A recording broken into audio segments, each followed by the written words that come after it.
سوال نمبر 1، کیا ہم بستری کے دوران کپڑے رکھنا ضروری ہے؟ جواب: نہیں مگر افضل ہے۔ سوال نمبر 2، کیا ہم بستری کے وقت روشنی جلانا جائز ہے؟ جواب: جی ہاں، جائز ہے۔ سوال نمبر 3، کیا ہم بستری کے بعد دوبارہ ہم بستری بغیر غسل کے ہو سکتی ہے؟ جواب: جی ہاں، ہو سکتی ہے، مگر بہتر ہے کہ وضو کر لیں۔ سوال نمبر 4، کیا دوران حمل ہم بستری کرنا جائز ہے؟ جواب: جی ہاں، جائز ہے، مگر بیوی کی طبیعت کا خیال رکھنا ضروری ہے۔ سوال نمبر 5، کیا بچے کے ساتھ ایک ہی کمرے میں ہم بستری درست ہے؟ جواب: اگر بچہ سمجھدار ہو تو سخت منع ہے۔ سوال نمبر 6، انسان کے اعمال کا حساب کب ہوگا؟ جواب: انسان کے تمام اعمال کا مکمل حساب قیامت کے دن ہوگا۔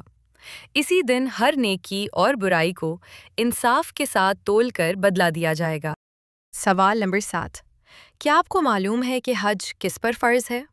جواب: حج ہر اس مسلمان پر فرض ہے جس کے پاس مالی اور جسمانی استطاعت ہو اور راستہ محفوظ ہو۔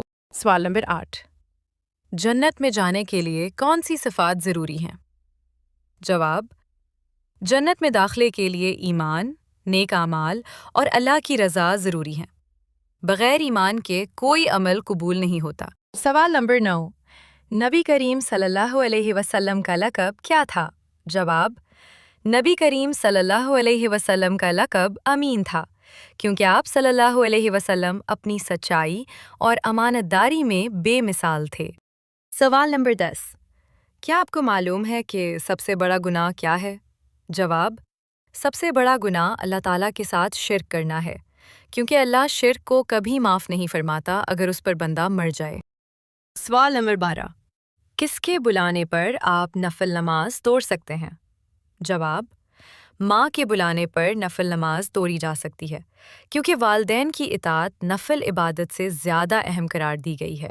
سوال نمبر 13، دنیا کی سب سے خالص زبان کون سی ہے؟ جواب: عربی زبان کو دنیا کی سب سے خالص زبان کہا جاتا ہے، کیونکہ قرآن مجید اسی زبان میں نازل ہوا ہے۔ سوال نمبر 14، کیا آپ کو معلوم ہے کہ جنت میں کتنے دریا موجود ہیں؟ جواب: جنت میں 4 دریا ہیں، پانی، دودھ، شہد اور شراب کے دریا، جن کا ذکر قرآن مجید میں آیا ہے۔ سوال نمبر 15، کس انسان کے گناہ معاف نہیں ہوتے؟ جواب: وہ شخص جو گناہ کر کے لوگوں کے سامنے فخر سے بیان کرے، ایسے شخص کے لیے مغفرت بہت مشکل ہو جاتی ہے۔ اگر ہماری ویڈیو اچھی لگے تو ہماری ویڈیو کو لائک، شیئر کریں اور پیج کو فالو کریں۔